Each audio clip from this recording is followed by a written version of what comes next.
Hello. Good evening, good afternoon, good morning. It's another day. I just woke up this morning and it was raining. It's been raining the whole weekend, but today was actually feeling better. So I was able to wake up in the morning and I went to play soccer with some friends. I had a great one and exercising. So I like this kind of feeling because the whole week without playing soccer, it makes me have the chest pumping. So when I play soccer like once a week, it gives me I breathe better.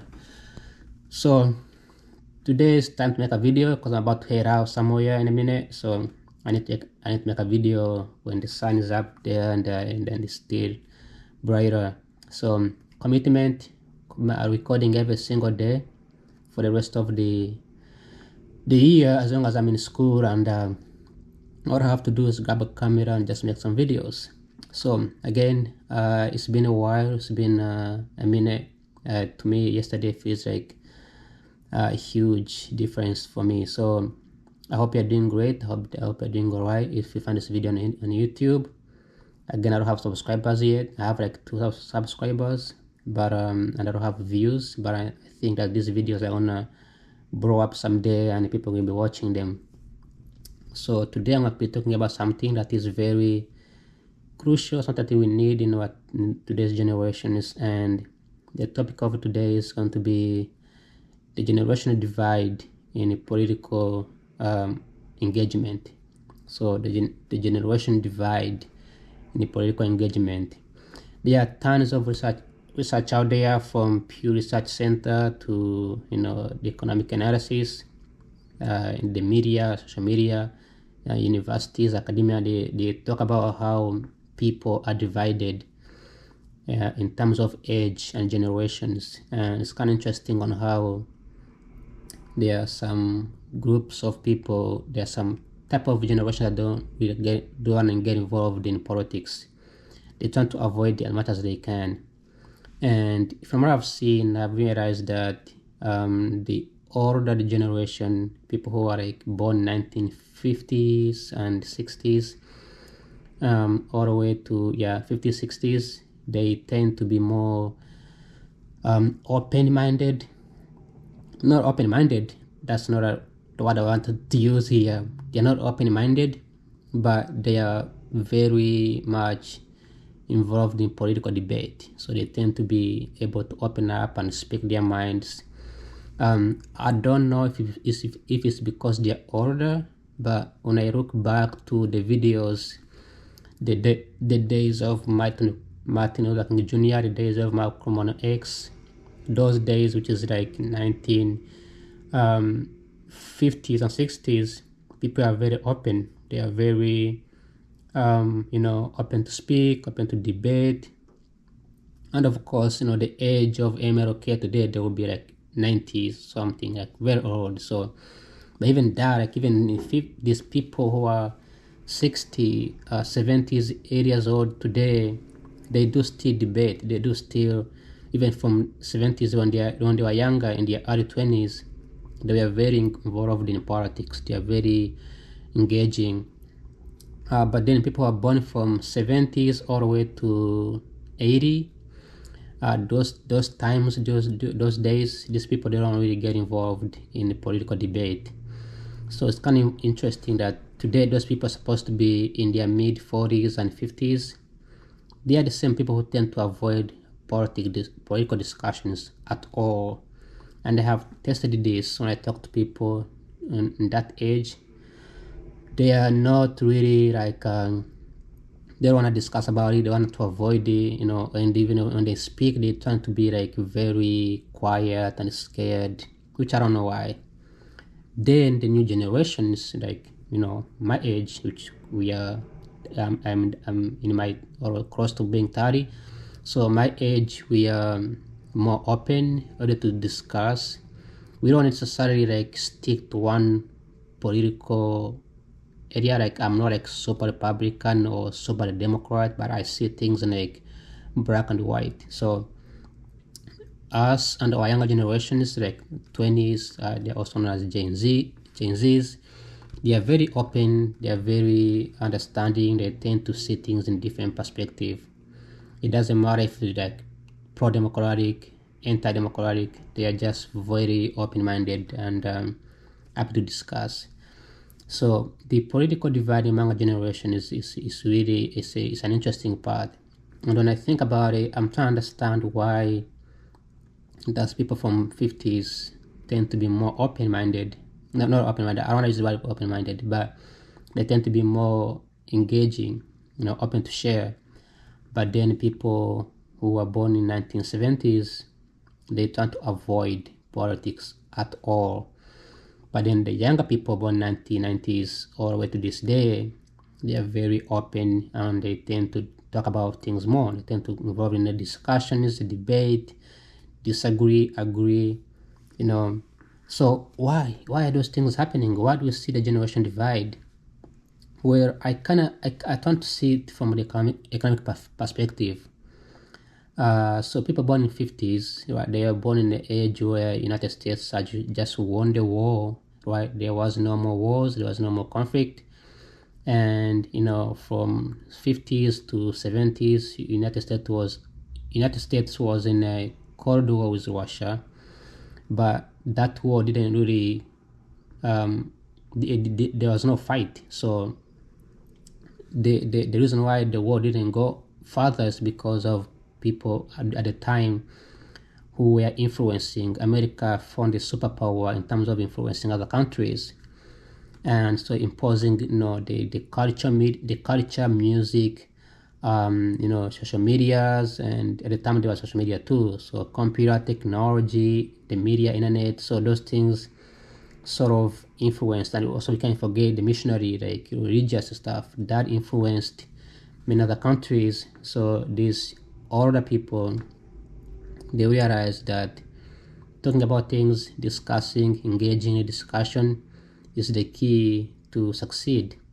Then people born in 1970s all the way to 1980s, those two generation, century, 20-year gap, those people, they were, 1970s, there was a financial crisis. So remember, people from back in 1950, there was the boom. So it was manufacturing booming. People were buying cars, televisions, houses were being built, more veterans and more people from the government were coming back, and the government was giving out this money to rebuild the economy so people can start working and start, making the economy booming. So, things were getting better. People were very happy. I think there were people called hippies. The hippies at the time were like very popular, going out to parties and music. We can see those things there on YouTube. So these are always on YouTube. But then in 1970s, the people who were born at the time, they were born in a generation where the previous generation has already done all the homework. They have already discovered the televisions, the TV, color TV. They have already united, so there was no discriminations anymore. There was kind of some, but people are getting along. There was no war, there was no conflict, but there was an oil financial crisis in 1970s. So many older people born in 1950s, they had a chance to navigate this crisis because they already have the money, the job and everything, corporations, all these things. But people who are born in 1970s, born in financial crisis, they didn't have a chance to go to school, get education, succeed, right? So life became harder and harder, and so they focus, instead of focusing on the politics, they focused more on survival. And fast forward to 2000s, these people were very much older, so we're talking about in their 20s.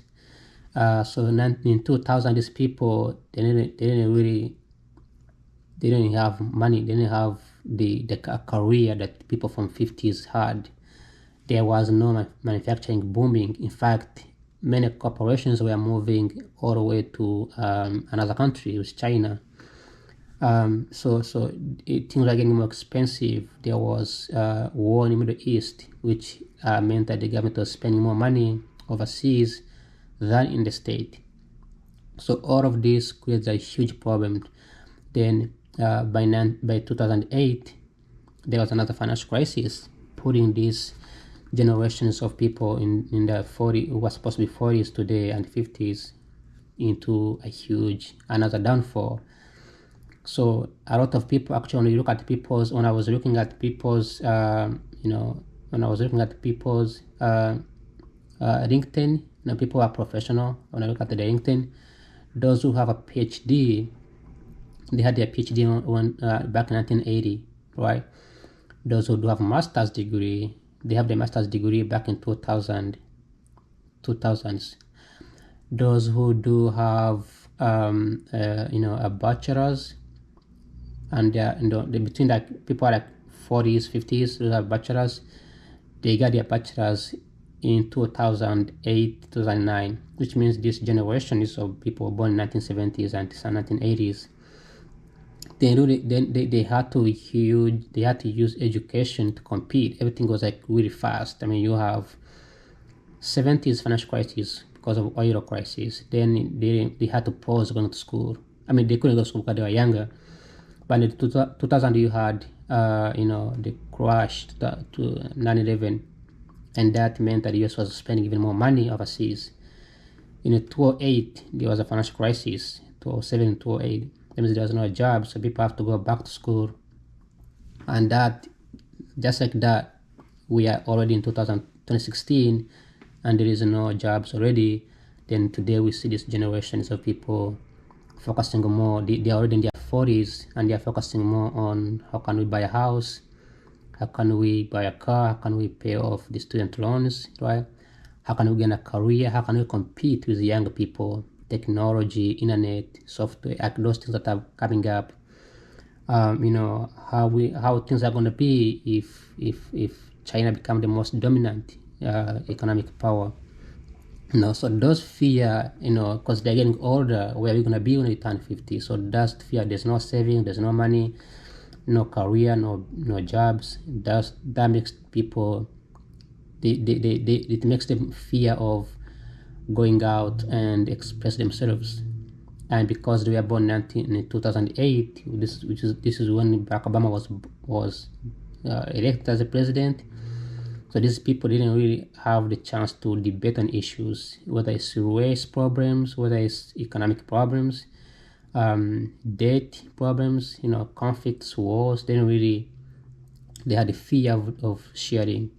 Then the younger generation that grew up, we grew up this new COVID and all these things, from Barack Obama personally, I didn't know much about the war until Obama became a president.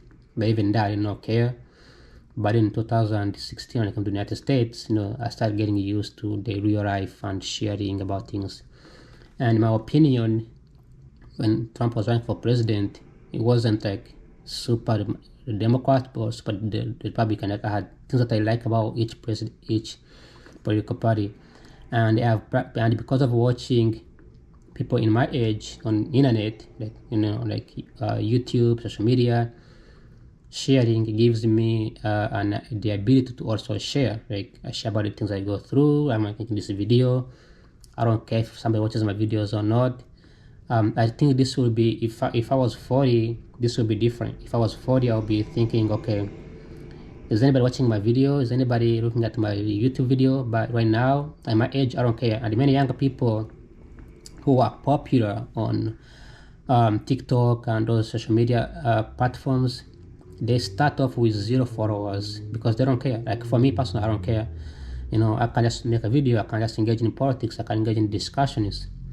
And these discussions, these ideas do contribute. They help politicians, policymakers make decisions and change. And I think that the generation is of 70s and 80s, they're going to be the one to struggle the most. Because when I discussing about things, like you see my videos, when I talk about things, my ideas, my opinions are they are just towards people my age, people who are younger than me. So because I don't know how people feel in their 40s, but I think that the new generation is gonna just focus on the new government is going to be focusing on younger people than older people. So the political divide is not like people in this generation of 80s and 70s, it's not like they don't want to share, it's just that they never had a chance to share. Meanwhile, we younger people and the older people, we kind of be the one to push each other. So that's all the video, that's all 15 minutes of the political divide, the generational divide in the political debate. And like always, I'll see you for next video. Bye bye. Ciao, ciao.